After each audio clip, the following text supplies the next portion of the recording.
Guys, we are so excited on Soul Food today. We've got Dan Blythe. Oh, thank you. Thank you for having me. Man, thank you so much for saying yes. Oh, of course. We're really excited. Yeah. And welcome to Soul Food. I've been listening to Soul Food. Yeah. Thank you, man. Thank you. So the conversation today for this episode begin because Caroline, it seems like she has this new love language. So I'm sure you're familiar with like Gary's 5 love languages, right? But she feels really loved whenever I post something on Instagram, like, hey babe, happy anniversary, or like, love of my life, you know. And when I don't post, she's like, do you still love me? What's happening? And so it really got us talking about like, is there a digital love language? You know, and so we got into this conversation before, and we thought like, you know, with you and Alpha and traveling, meeting different young people, I really wonder if it's really, is there a 6th love language right, altogether? Yeah. I think ultimately you post about what you're passionate about. Yeah. So some people post about food because they're passionate about food. Some people post about their cats because they're passionate about cats. You know? And, you know, no one has to post about their partner or their kids. But I think naturally sometimes what we post about is an overflow of what's going on in here. At the same time, I think it's good conversation to have that we're not actually like, you know, wanting that, the digital more than the personal, right? Yeah. You know, because same with my wife. Like she loves it in public when I put my arm around her, when I hold her hand. And then when we're at home, I'm like, do you want to hold my hand? She's like, I'm fine. You know? Yeah. So like, speaking of that, right? Like, Caroline's the same. Like, if she goes up, she likes to be held, holding hands and all, and I think meaning the love language. Yeah. But now digitally as well. So we realized that the way we show love and the way I felt love, it's so different now. And not just me. I think when we talk to young people, like they feel love differently if we show them through social media. Yes. Yeah. So like, you know, in the past we always call this public display PDA. PDA, right? So the PDA in the past is always like holding hands, like, you know, when you like kiss my forehead in public. But now PDA is different. Like you repost your photo with your wife with like a very nice caption. It's an addition, it's an enhancement of how it is. The relationship is? The love language used to be. What is your love language? And what is Charlie's love language? Yeah, so her love language is words of affirmation. Okay. And it would be probably like physical touch, but like in the public sense, you know, holding hands and stuff like that. For me, it's actually gifts. And it's not like I want gifts, but what I've realized is it's the thought behind the gift. So like, you know, if Charlie like, you know, and the boys like write me a really nice card or something, like it makes you feel special, and you know sometimes your love language because it's the one that you give the most. And so whenever I'm traveling, I spend way too much money buying gifts for them when I get home. And Charlie's just like, can you stop spending so much money? And I realize it's because it's my love language. I love finding gifts that I know they're going to love. I love the joy of giving it to them. So that would be mine. So let's kick off with some of the questions we have. Wait, you haven't said what yours is, Daniel. Oh, mine? Oh, you want to get mine? Okay, mine is actually words of affirmation. Is it? Yeah, and I love it whenever Caroline compliments. And she knows. And I think over the years, we've been married for 11 years. And I think she has this skill today of actually knowing when to say the right words at the right time. You know, and that really lifts me up. So, what's your love language? I think quality time. Is it? Has always been quality time. And I think now recently, I kind of enjoy also gift. I noticed that all of them. Sure love. I'm not sure. Like things like that change right over years. They do. Like, I think similarly with digital love language is what we do to people. It sometimes reflects what's inside what we are actually expecting from people. So what got us into this conversation? Because I felt like sending a reel or meme to someone is love. Because I love you, Johnny. And if you look at our Instagram reels, it's the amount of love that we have for each other, you know, and it's well thought of, Dan, you know, it's like, someone fell down. Johnson would love this, you know, but it would do the same for Caroline. She's like, why are you sending me stupid videos?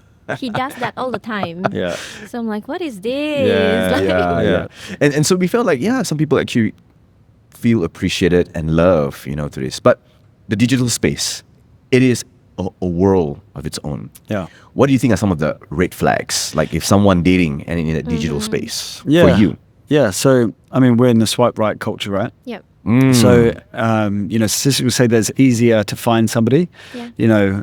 Before you'd have to like go to a physical space to meet someone. Now you can find someone online. Yeah. But actually, it's not resulting in more happiness.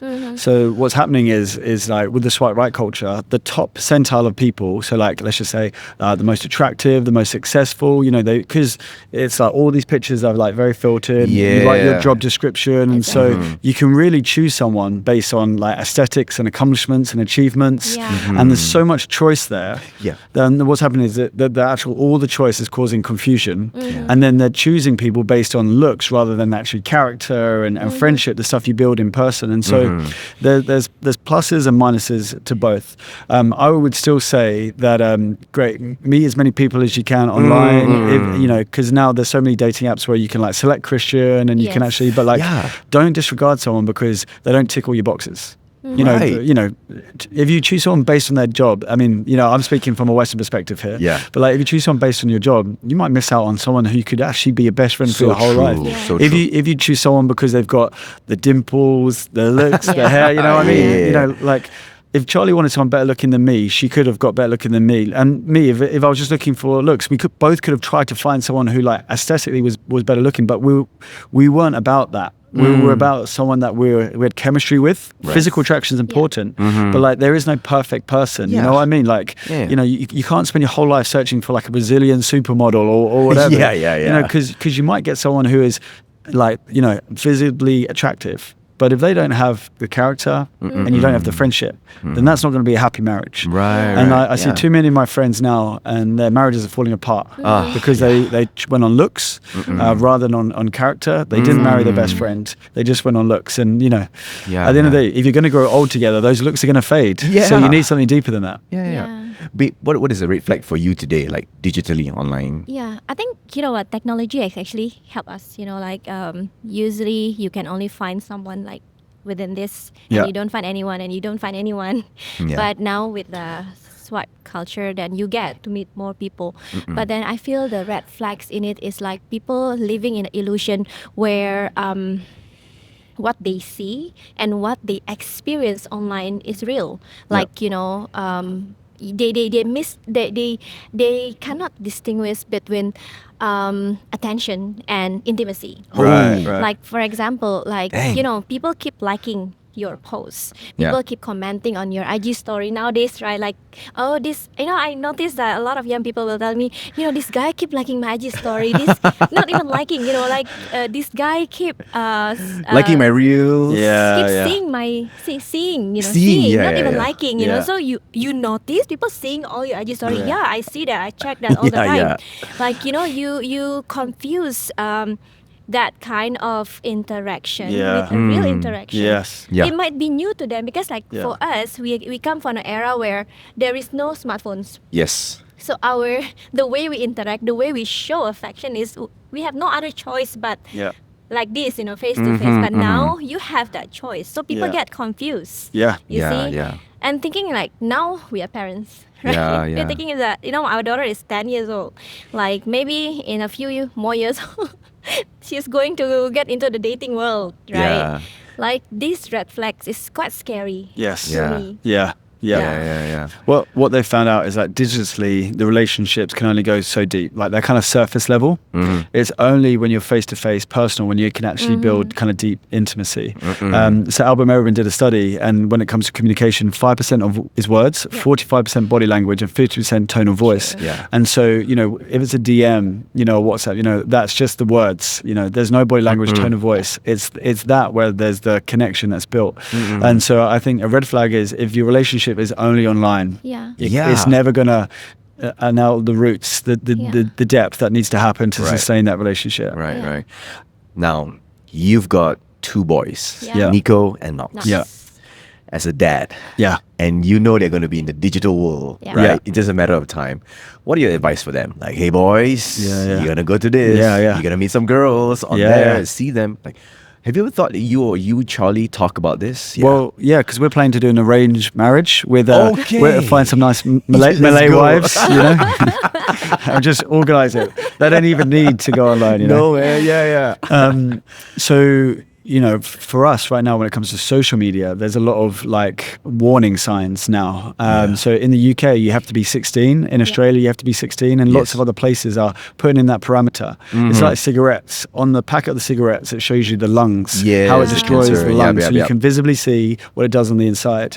What's happening with social media now is more awareness so that we can see the mental health epidemic that is coming from social media. So for me, my boys are not going to have social media till the very last moment. Like 16 is when, by law, when they can, but I'm still going to like just push them as long as possible. Right. Just because, you know, I just think our brain is always still developing, and I think your brain can develop in more of a healthy way without the comparison that happens in social media.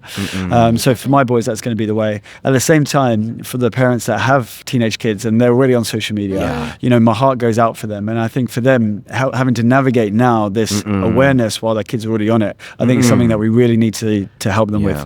What are your thoughts? Because I think we read a post the other day. I think there are some parents who have this idea of like, oh no, don't stop them from using social media, you know, or else they will be left out in school, you know, they wouldn't know what's happening, and then later they will be pushed aside because they don't know how to be involved in that conversation. I feel it's just a very fear-based approach. What are your thoughts on this? I think it is fear-based approach, but I think we probably had a similar thing. It just looked different. So when I was growing up, my mum and dad were very strict on the ratings of movies. 12, 15, 18. And I remember being 15 and all my mates had a sleepover wanting to watch 18 like horror movies. and so we went, and when I was in the car, I said to my dad, I'm like, oh, just so you know, they've got a couple of 15s, but there might be some 18s. He said, you're not going. I'm like, Dad, this is one of my best friend's party. I got to go. He's like, you're not going. He turned around, wouldn't let me go. And like at the time, I was angry with him. I was disappointed that I wouldn't experience what they were all experiencing. Now, I'm so grateful. Because horror movies didn't mess up my brain. You know what I mean? Like now, like they're just, it wasn't one of those things which kind of like could have had damage. And so my dad made a hard decision, which was awkward for him in the moment, painful for me in the moment, but yeah, it was the right decision. And I think it's those things as parents, our kids won't like us in the moment. They might have FOMO of missing out, but I think in the future, they'll understand and they'll be grateful. Right. You want to ask anything, babe? I've got something in mind. You go first. So, today, guys, we are using social media all the time. Do you put blocks for yourself, or do you even restrict yourself from certain profiles or people you even follow because it's just too graphic, or like, no, this is too sexualized? What's your encounter with that, Dan? Like, how do you handle that? Absolutely. I mean, back in the day, if I was a teenager, was going to look at something which was sexual, you'd have to buy a magazine. Or when the internet came along and you had a photo, downloading was like line by line by line. We had a family computer and my mum was always checking, you know, all that kind of stuff. Now it's so personal. It's on your phone. And, you know, even on like, you know, Instagram, TikTok, it's like levels of what I call pornography. Sometimes you think pornography is just sex or it's just nakedness, but it's still, it's all sexualized stuff that stimulates the human mind. And so, of course, like as every human being, like I had to set up really like strong parameters in terms of like my explore page. Like the explore page shows your algorithm of what you're looking for. Yes. So if you look at my explore page now, you know, you'll get a lot of Pokemon and World Cup stuff. You know? Right. Pokemon for my kids, World Cup for me. But my wife can ask to see my explore page anytime. Like, you know, she doesn't, just because we've built up that level of trust over 16 years, but it's always there. And so also like in terms of like, you know, DMs and stuff like that. I have to be really careful with like what I reply to. You know, to be honest with you, I've been married 16 years, I've been in ministry 20 years. I haven't really been hit on. I haven't really been in environments when, you know, in the Bible when Joshua, Potiphar's wife, tries to sleep with Joshua and he flees. I haven't had that many moments where I've had to flee. You know what I mean? Like by the grace of God, I just haven't been in those environments. And I don't allow myself to get in those environments online. But I think what you do is you just put boundaries for your boundaries. So you're not even going close to those places where there could be temptation. Like I'm not perfect, there is temptation, but I do everything I can physically and digitally so I'm not surrounded. What about you guys as like a married couple? Do you guys Do you look at each other's explore page? Do you challenge each other? So this is the next thing that I want to get into. I Because actually, I'm very curious too about it. Yeah. Like, trust, the way we navigate trust is so different now with the digital era. Yeah. Right. Like, we meet young people who say that, when I date you, I should know your every password. Yes, I want to get to that, babe. Yeah. Right? When I date you, you should know like who I talk to. Everyone, Yes. I have to tell you all this. Like it become confusing. Like what is trust? And what is actually no boundaries? So, Right? so we share our passwords. Yeah. We are completely fine. I will usually, I have like a list of my passwords for everything. Then I will email it to him. He also does the same to me. Yeah. But sometimes we joke. He would joke to me like, babe, this is my space. I know it's a joke. Yeah. And I always tell him, hey, the moment you marry me, there's no more your space, my Stop space. checking This is what our me space. and TK and Johnny are talking about They again. have a boys group Yeah, that, when he's in the toilet, I was like, what are they talking about? Yeah. Yeah, for us it's just a joke, right? But I think this is where I feel that we should draw the line. Yeah. Because I think it's nothing wrong with knowing your spouse password, right? Explore But, page, passwords, It's more like what is the intention behind it? Is Yeah. it controlled? Is it insecurity? that's good. Is it fear? Or is it really for safety? Yes. Like for us it's for safety. If anything happened to me, you should know. Like you should know like the access. You should have the access to everything, like my bank and everything else. you know? For me, of course, it's I want to protect myself. Like so, my Instagram is logged on into Caroline's phone as well, so Right. she can see anytime she wants, right? But we got into conversation as well. I don't know if you and Charlie got into conversation before or with anyone. Like, where is the line of trust and control? Yeah. Because it's I don't know what's the word for it, but like it's just a matter of like, what's this guy up to? And then maybe you see something and then you misinterpret it. Have you ever had a conversation before? Yeah, I've had that conversation many times with many people and my wife, and I think that line is such a blurry line, and it looks different for everyone. Yeah. So there is no perfect person. So at some level, we might break trust. On some level, for me, with my marriage, I'll just be honest with you, it hasn't been in the area of sexual temptation, but it might be in the area of money. So like I told you, my love language is gifts. Yeah. This week I've spent more money than I should have, and I don't want to tell my wife. I don't want to say when she's on the phone, she's like, "So how much have you spent?" I'm like, and so it's important that we look at a pattern and not a one-off. And so let's just say I continually like spend money, don't tell her, all that kind of stuff. And, that's breaking trust. And if you keep going down that route, then what happens is that you just split apart. So I think, building trust is a daily thing. It's a daily conversation. It's a weekly thing and a monthly thing. And even if you do lose trust in some area, you can always rebuild it. The key is that both of you are having the honest conversations and you're not hiding things I love away. that, So yes. the moment I lie about how much I spent on the kids is the moment I'm choosing to go like that. Yeah. Right. But the moment I say, actually, this is how much I spent, and I deal with the consequence, which is the fury of my wife. And like I told you earlier, I just put on this dinner for a load of lads. Yes. And it's at my own expense, and I just went way over budget, and again she was really angry, and I didn't want to tell her, but I just had to embrace the fury and just take it, and she's so gracious. But I think when we're fearful of the hard conversations, that's when we hide stuff, and that's when stuff just spirals out of control. It's those honest conversations. But what if I tell her Dan and then she gets angry and she doesn't want to be with me anymore, and then we break up, and then she's like, why are you doing this? How do you overcome that fear? So I think there's a big line between dating, engaged, and marriage. Okay. And sometimes what we see is that people open up too early while they're dating. Like, I don't think if you're dating, you need to share your passwords. I don't think if you're dating, you need to have the same expectation if you're engaged and married. But when you get married, you're saying those vows in sickness and in health, till death do us part. And so once you put the ring on the finger under the covenant of God, you're saying, I give you my life. That means you're going, I'm all in. Everything I have is yours. And so I think then that's when you hold nothing back. But I'm not going to give my everything when I'm dating in terms of every part of me. And all this, because if we break up, then you've still got that piece of me. You know what I mean? Like trust is built, and obviously when you put the ring on the finger, you're saying, I do trust you. Yeah. If you're engaged and you don't trust them, that's a red flag. Yeah. that Yeah. maybe it's time to Yeah. not be Yeah. engaged. Yeah, you know? yeah.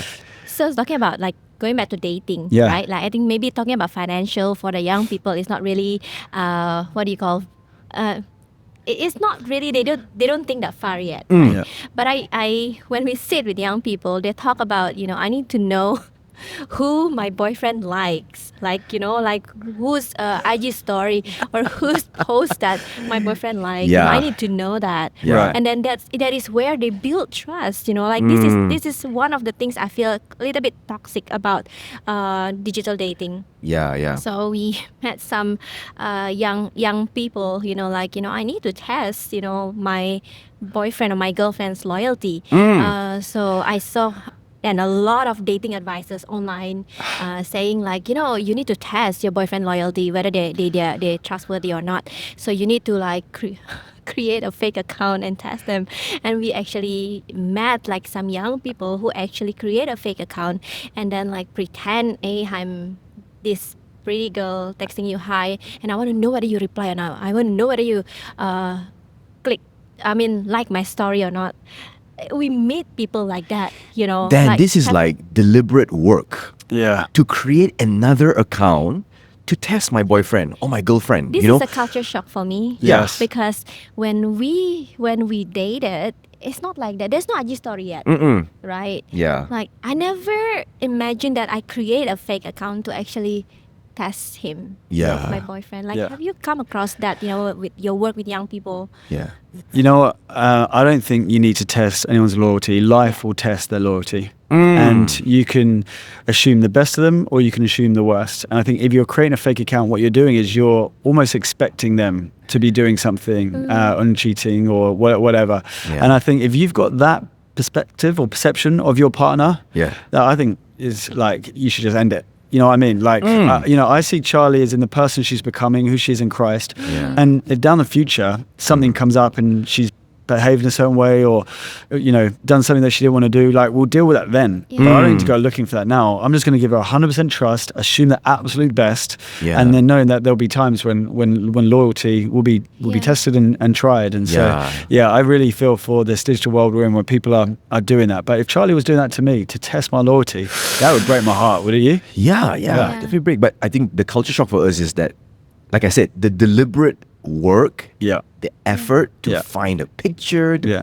piece the whole Yeah. Instagram account, and then to text to see whether it feels so weird But because it actually showed the longing Yes. behind a lot of young people's Yeah, heart right right. now to feel accepted, to feel that Yeah. they are the only one. Yeah. It really shows like behind that there's a lot of questions. Yeah. And my heart breaks for that. there's a deeper Yeah. longing there, Yeah. right? And then because like now, in the past, right, like when we want to measure whether trust is really there or not, is like, okay, are you one-on-one with another girl or not? Like right now, like what is cheating? What is healthy boundaries? Like, is replying someone saying hi to you okay?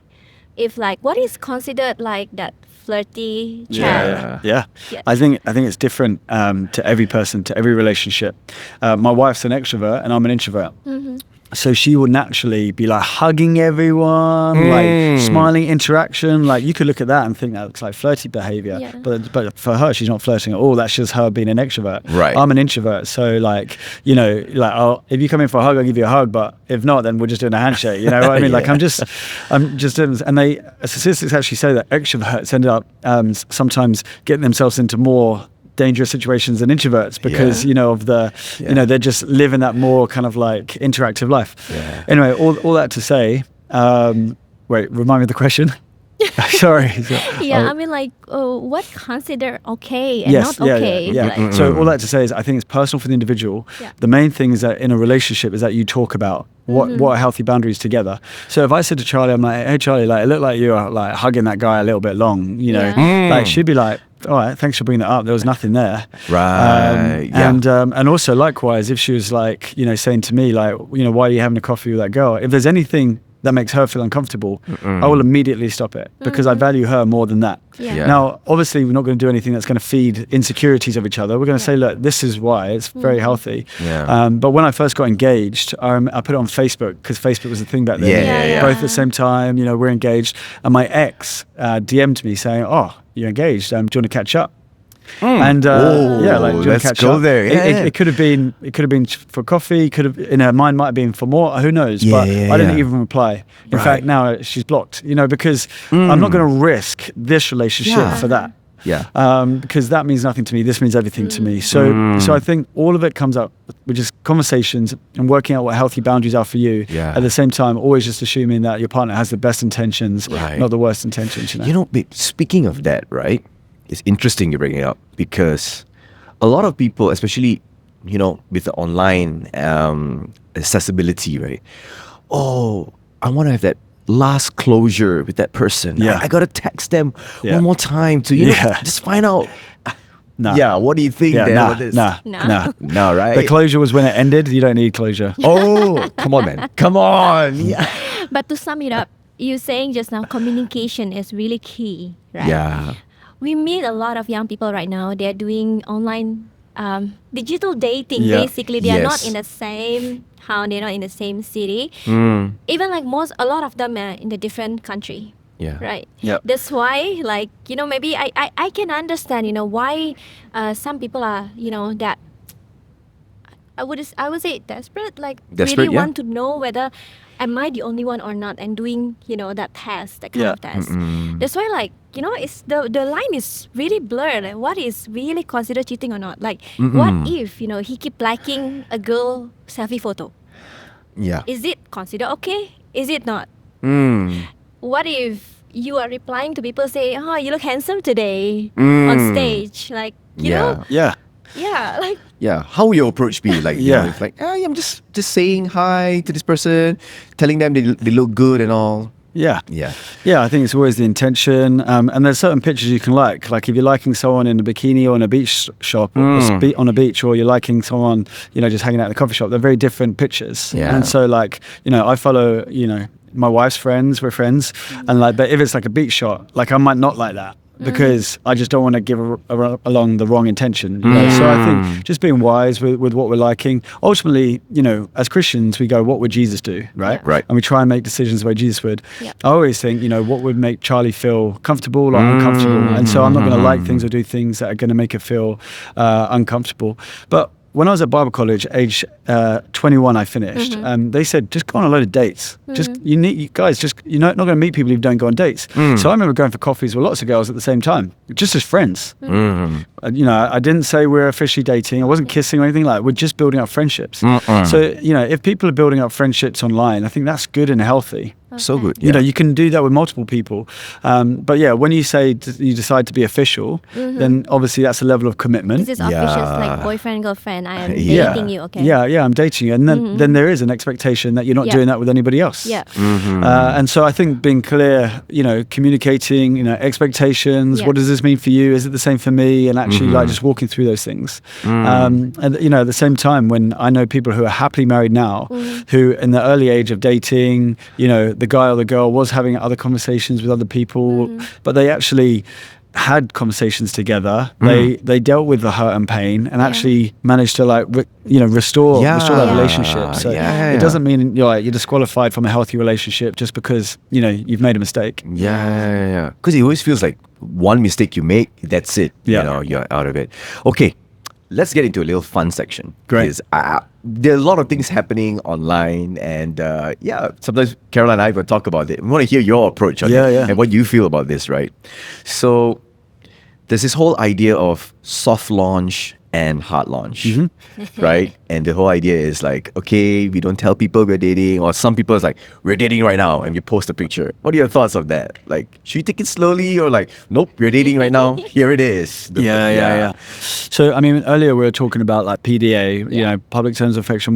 When you're in church, you hold hands. Yeah. If you guys fight in church and you're like, it's clear people around you can see it, that you're not holding hands, Yeah. you might have a couple of friends just say to you, everything okay? Mm. You know, Yeah. but now everything's online. Yeah. You know, if you're always posting about each other, Yeah. and all of a sudden you're having an argument at home and there's distance and you're not posting, now the amount of people who can see the division is a lot bigger. Yeah. Yeah. So it's just like, you know, just very, very different. So the question was, again, The question was like, you know, some people are like, okay, we are dating right now. Yeah. We gotta let the whole world Yeah, know. yeah, Let's yeah. post. Yeah. Some of them like, no, let's take our time. yes, Slowly. So that's what I'm getting. So with like, if you put it online, the whole world knows. So the moment you break up, the whole world knows. You date another person, the whole world knows. So, you know, I would say like, as much as possible, just kind of like post the things which are a bit more permanent, you know. So, Right. you know, sure, you want to share that you're dating, but are you ready to also share when you break up and have to have all those conversations? Because when people break up, it's painful. Normally for both of them, or if not one of them. And so Right. every single person's going to be like, where's such and such, or Yeah, how's yeah. such and such? And you've got to relive that pain every time as you do it. So I'd just say from a healthy perspective, Yeah. probably just go slow on posting when you're dating. Yeah. But sure, if you get engaged, go big. Go big, you know, right? you know. What are your thoughts, right? We really talk about this, about AI. What are your thoughts about guys or girls using ChatGPT to help them talk or chat up the opposite Or person? riz. Like, oh no, I don't know what to do. My riz is really low. And Yeah, like yeah, ChatGPT, help me. How do I talk to this girl? Yeah. What are your thoughts on that? I mean, I'm not against it if it terms of like, you know, if you're being your authentic self, but you're just using ChatGPT to give you some ideas. You know, Right. back in the day, like we would have read books, we would have gone to advice. You know, like how do I speak to a girl, or you know, or if when so Charlie was really into fishing. Okay, okay. Like she's like a sea fisherwoman. You know, one of our first dates, she caught a big bass fish. Yeah. I'm like, that's Yeah. disgusting. You know, like nothing romantic at all. Yeah. But like I remember learning about fishing. You know, I remember like researching fishing. You Yeah, know, about yeah, the yeah. fish and the rods. Why? Because I cared about her, and I wanted to be able to. You know, even now, I still use ChatGPT. Give me 10 good questions I can ask my wife, because Right. when I'm sitting down for dinner with her, I want to be intentional. You know, Yeah. so Right. and while That I'm is on so my, good, on my yeah. trip, I write Well- down different things I want to talk to her about when I get back. So I'm not just there tired with nothing to say, but I'm intentional. So if a young guy or girl is using ChatGPT for a Yeah. bit of advice, I think it's okay. Yeah, I Yeah. think technology shouldn't make you lazy, but it should enhance Yes. the relationship, Yeah, right? yeah. We've seen couples who share their fights online. Right. My boyfriend did this. Da, da, da, da, da, da, You know, da, da, da. Instagram has the Poll. status Status, thing, right? yeah. You know, the thing Yeah, where yeah. like, you know, this is happening right now and all. What are your thoughts on like sharing fights online and like? So I'm always one who thinks that we shouldn't just post our best bits, but also our struggles. Like, because what happens is everyone compares their private life to everyone else's highlights. Yeah. But the thing is, if I look at my own kids, you know, I will post them when they're sports day or birthday, Yes, but I'm not yes. going to post them crying. Yeah. Because I'm not going to put a camera in their face, and I'm not going to share that. And so even though I think social media, we should be vulnerable and honest, they're only getting one side of it. Yeah. But I think if we're posting like the arguments, what we're doing is you're just putting shame on people. Yes. You know, Yes, Jesus that's right. came to lift Yeah, shame yeah, off, yeah. not put shame Yep. on. And so I think if you're a Christian and you love Jesus and your partner has done something, I think why expose that to the whole world? I think that's only going to cause division. Yeah, yeah. So me and Charlie have fights in private. We disagree in private. We're rude to each other in private. Never on purpose. Never intentionally. We just do it when we're tired. Yeah. In fact, there's this thing called blast, and it's when you're bored or you're busy. You're lonely, you're angry, you're stressed, or you're tired. So bored or busy. Bored, busy. Lonely, angry, Lonely. stressed, or tired. When you're going through a season of blast, is normally when we're in time of weakness, when we treat our partner the worst. Yeah. And so for us, you know, when I think back to the times when I've regrettably said things, done things to my wife Yeah. that I wish I hadn't. It's one of those things. Right. And so we've got so much grace for each other, knowing that it's in a season of blast when we act and we give into flesh and we say, I'm sorry. I shouldn't have behaved that way. Yeah. Right. We get forgiveness and we move on. Yeah. But if everybody saw in public some of the battles we've gone through in private, you know, it's just like there'd be so much shame on both of us. And Yeah, it's just, yeah. so I think, my thoughts is that you just deal with that between you and God. What do you guys think? Yeah, that's good. Yeah, I love that. I love that. Thanks for that because I think No. sorry, yeah, you say? Yes, but I understand like for young people, it's become a thing to a lot of people because we live in an era where they need validation. You know, felt like a lot of people felt they are not heard. That's why they do that. Yeah, that's why we are doing youth work, right? Yeah. We want to be a space for them where Yes. they actually can share out their heart. not to get validation, but a lot of them they are actually looking for direction. That's it. Yeah. But I think for us, of course, we know because this is what lead to that. Yeah. Yeah. That's good.